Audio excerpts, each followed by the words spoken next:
Video में हम हिंदी के बारे में पढ़ रहे हैं।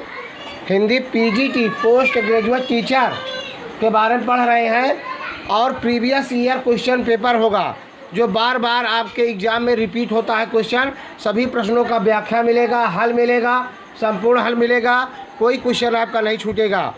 अगर आप यूपी की जो वैकेंसी आई हुई है एलटी या जहाँ कहिए चाहे टीजीटी कहिए, और एक वैकेंसी जो पीजीटी की भी आई हुई है, तो दोनों विषय के पेपर हम प्रीवियस ईयर क्वेश्चन पेपर प्रतिदिन दो previous year question paper solve कर डालते हैं।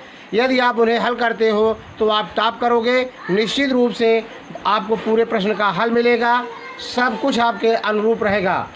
6 से 12 तक के बच्चों के लिए कई सेट पेपर पहले से संपूर्ण हल डाले जा चुके हैं, कोई क्वेश्चन नहीं छूटेगा, आप टॉप करेंगे, सब कुछ मैच करेगा, चारों तरफ चर्चा होगा कि आपको इतना अच्छा अंक कैसे मिला। समझ रहे हैं? तो वीडियो को पूरा देखना है, स्किप नहीं करना है। आपके इष्ट मित्र सगे संबंधी पूरे भारत में जहां कहीं हो, वीडियो को ज़्यादा से ज़्यादा शेयर करिए ताकि अन्य बच्चे भी उसका लाभ ले सकें। ज़्यादा से ज़्यादा शेयर करिए। तो पहला क्वेश्चन है, दशरथ के पुत्र राम ने रावण को मारा। इसका ट्रांसलेट देख लेना। दशरथ के पुत्र राम ने रावण को मारा। देख रहे ना, इस वाक्य में कौन सा पद कारक बनने का सबसे कम योग्यता रखता है? देख रहे ना, आपको दिखाई दे रहा, देख रहे ना, तो इसमें सबसे कम है पहला विकल्प राम। दशरथ के पुत्र राम ने, अगर इसको कहा जाए दशरथ के पुत्र राम रावण को मारा, इस वाक्य में कारक बनने की सबसे कम योग्यता रखने वाला पद राम है। अगला पहला विकल्प राम, दूसरा है रावण, तीसरा दशरथ, चौथा पुत्र, तो राम में सबसे कम है।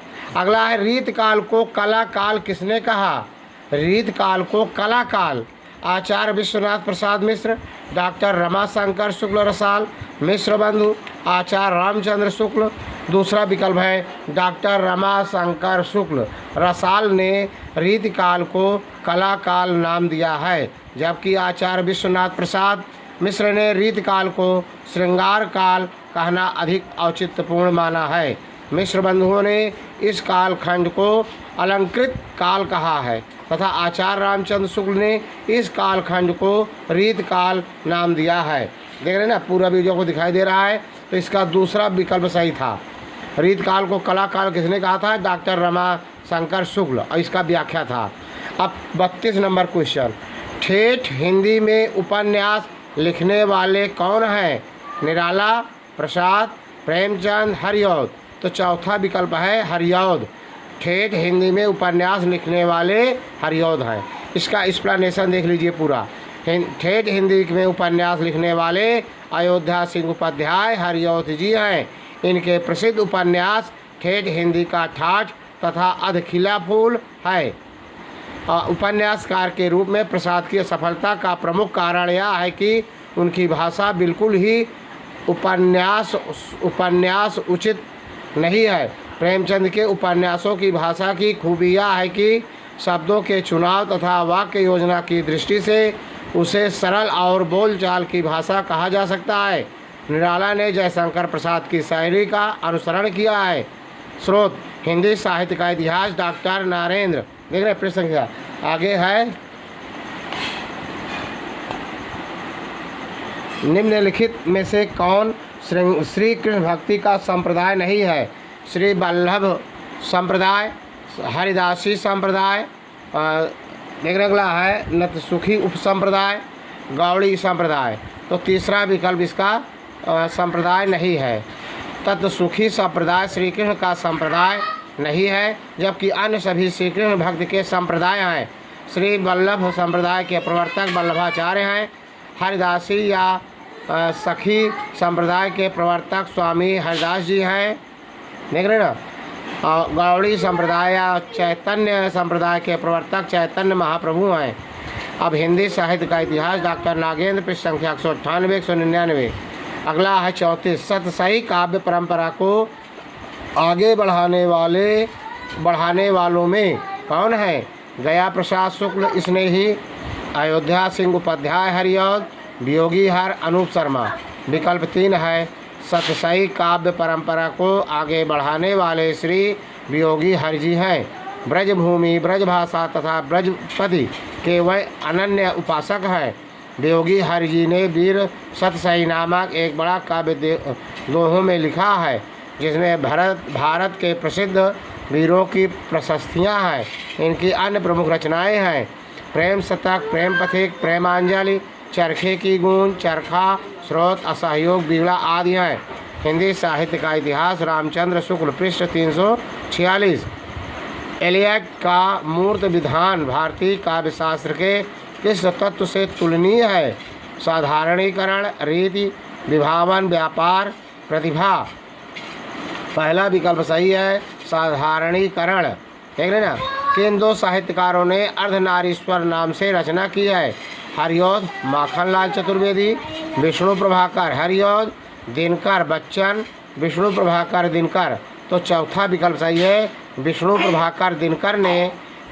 प्रभाकर एवं दिनकर ने अर्धनारीश्वर नाम से रचना की है। दिनकर की कुछ प्रमुख रचनाएं हैं उर्वशी, रेणुका, रसमरथी, कुरुक्षेत्र, रसवंती, हुंकार, परशुराम की प्रतीक्षा, सामधेनी, नील कुसुम, सीपी और शंख आदि। विष्णु प्रभाकर की प्रमुख कृतियाँ हैं कुछ शब्द, कुछ रेखाएं, जाने अनजाने, तट के बंधन, निशिकांत आदि। प्रतियोगिता साहित्य सीरीज पृष्ठ संख्या 100 में इसके उत्तर मिलेंगे। अगला है आचार्य किशोरीदास वाजपेयी के मत से कि हिंदी में कितने कारक हैं? 6, 7, 8, 5। तो पहला विकल्प सही है 6।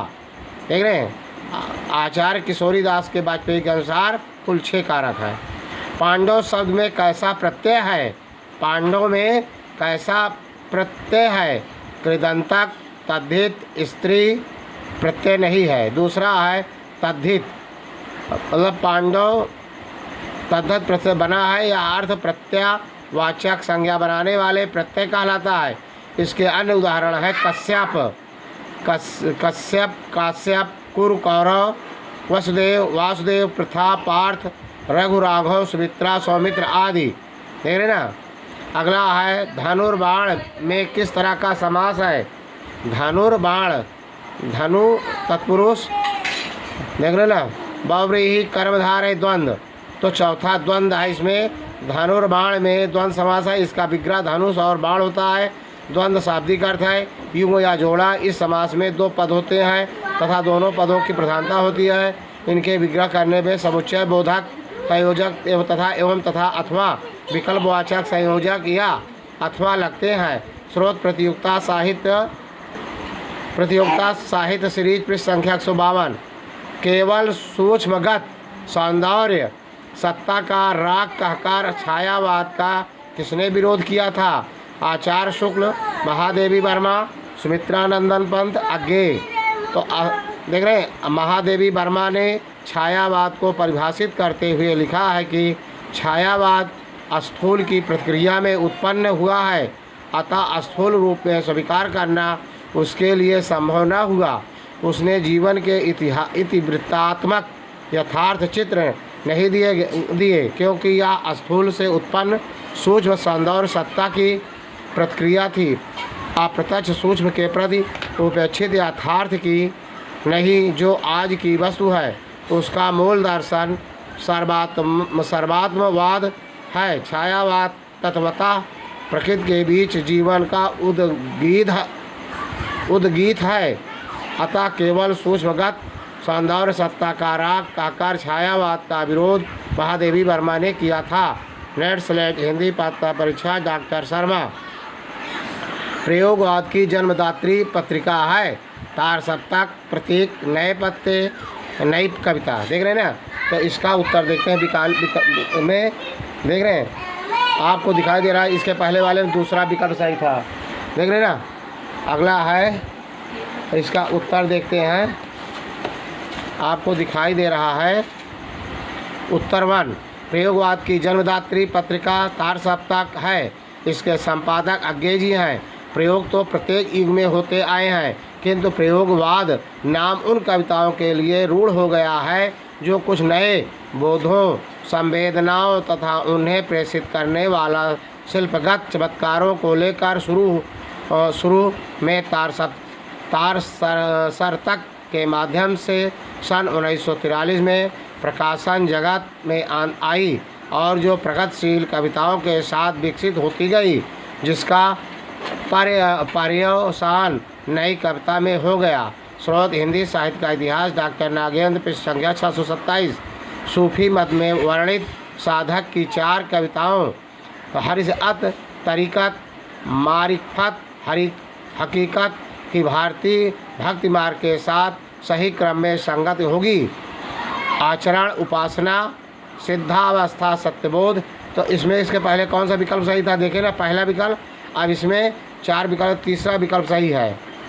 तीसरा है आचरण, उपासना, सत्यबोध, सिद्धावस्था। तीसरा विकल्प सही। इसका एक्सप्लेनेशन देख लीजिए। सूफी मत में वर्णित साधक 4 अवस्थाओं शरीयत, तरीक़त, मारिफत, हकीकत की भारतीय भक्ति मार्ग के साथ सही क्रम में संगत होगी। आचरण, उपासना, सत्यबोध, सिद्धावस्था साधक की प्रथम अवस्था नासूत कहलाती है, जिसमें वह शरीयत का अनुसरण करता है। दूसरी दशा मलकत है, जिसमें साधक तरीक़त या उपासना में प्रवृत्त होता है। तीसरी दशा जबरूत है, जहाँ वह बन जाता है, अर्थात मारिफत या सत्यबोध होता है।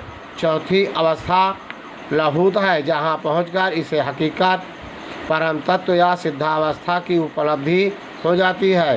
हिंदी साहित्य युग और प्रवृत्तियाँ, डॉक्टर शिव कुमार शर्मा, पृष्ठ 179। भाषा संवर्धनी सभा के संस्थापक थे राम प्रसाद निरंजनी, जॉर्ज ग्रियर्सन, बाबू तोताराम, सदा सुखलाल। तीसरा विकल्प सही है। भाषा संवर्धनी सभा के संस्थापक बाबू तोताराम थे। ये जाति के कायस्थ थे। ये अलीगढ़ में प्रेस खोलकर भारत बंधु नामक पत्र निकालते थे। हिंदी का हर प्रकार से हित साधन करने के लिए जब भारतेंदु जी खड़े हुए थे, उस समय उनका साथ देने वालों में ये भी थे। ये हरिश्चंद्र चंद्रिका के लेखकों में थे। उसमें कीर्त केतु नामक इनका एक नाटक भी निकला। इन्होंने कई पुस्तकें लिखकर अपनी सभा के सहायतार्थ अर्पित की थी, जैसे कोटोकुतांत नाटक, अंग्रेजी के अनुवाद स्त्री सुबोधनी। ठीक है। अब हिंदी साहित्य का इतिहास, रामचंद्र शुक्ल, ये सब मिलेंगे।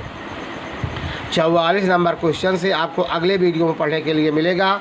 आपके इष्ट मित्र, सगे संबंधी पूरे भारत में जहाँ कहीं हो, वीडियो को ज़्यादा से ज़्यादा शेयर करिए ताकि अन्य बच्चे भी इसका लाभ उठा सकें। 6 से 12 तक के बच्चों के लिए कई सेट पेपर पहले से डाले गए हैं, बिल्कुल मैच करेगा, कोई क्वेश्चन नहीं छूटेगा। आप टॉप करेंगे, आपके विद्यालय में चर्चा होगा। इसलिए प्लेलिस्ट, पढ़ाई का वीडियो सब देखते रहिए। वीडियो अच्छा लगा हो लाइक, सब्सक्राइब, शेयर जरूर करना। जय हिंद, जय भारत।